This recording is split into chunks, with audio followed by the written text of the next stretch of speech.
One of the problems with recruiting for investment banking is not the knowledge or skills you acquire, but the access to talk with real investment bankers to put your best foot forward.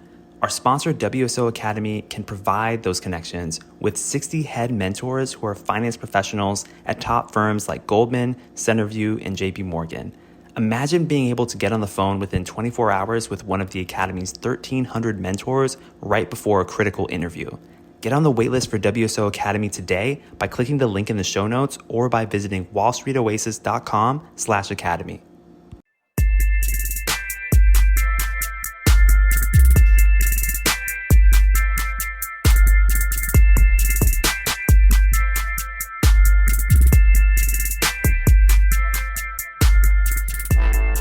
All right. Welcome to the Investment Banking Insights podcast. My name is Alex Mason and I am your host. The goal of this show is to help you explore and understand both the technical and non-technical aspects of investment banking. And I'm walking alongside this journey with you as an incoming MBA student, thinking about a career in investment banking pretty seriously at this point.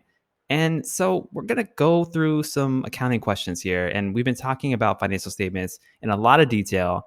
One of the questions we talked about last episode was if you could only pick one financial statement and you were stranded on a desert island, if you wanted to understand a company, what would you choose? And the answer was the cash flow statement.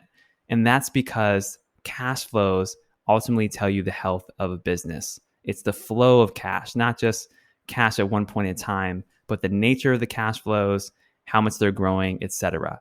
And this question is, if you could only pick two financial statements, which would you choose? Now, this one might be a little bit trickier just because you may be thinking, okay, I know cash flows are super important.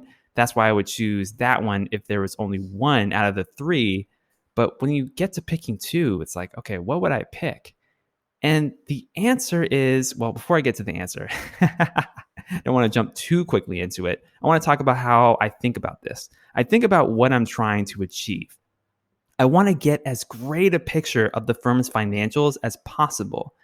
The cash flow statement is great if you only have to choose one, but with two, how do we get a big picture view? Well, if we have two, we have a little bit more leeway. You would pick the income statement and the balance sheets.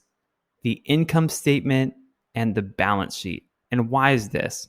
Well, you can actually create a cash flow statement with an income statement and a balance sheet over multiple periods, because ultimately the financial statements are connected together.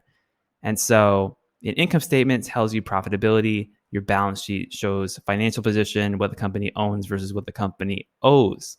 And the cash flow statement actually wasn't even an accounting convention formally until 1987. And that was created by FASB, the regulating body that initiated that. Before 1987, you just had P&Ls and balance sheets. That was it.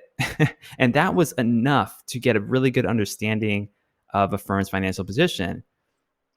And so, yeah, you can create a cash flow statement from an income statement and a balance sheet if you have enough data. And so that's why you would pick that answer.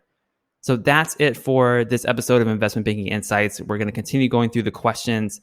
Next episode, we're going to be talking about a very critical concept called depreciation. We talked about depreciation a little bit in terms of its definition, but now we're going to talk about it in the context of a classic question about how changes in depreciation affect the financial statements.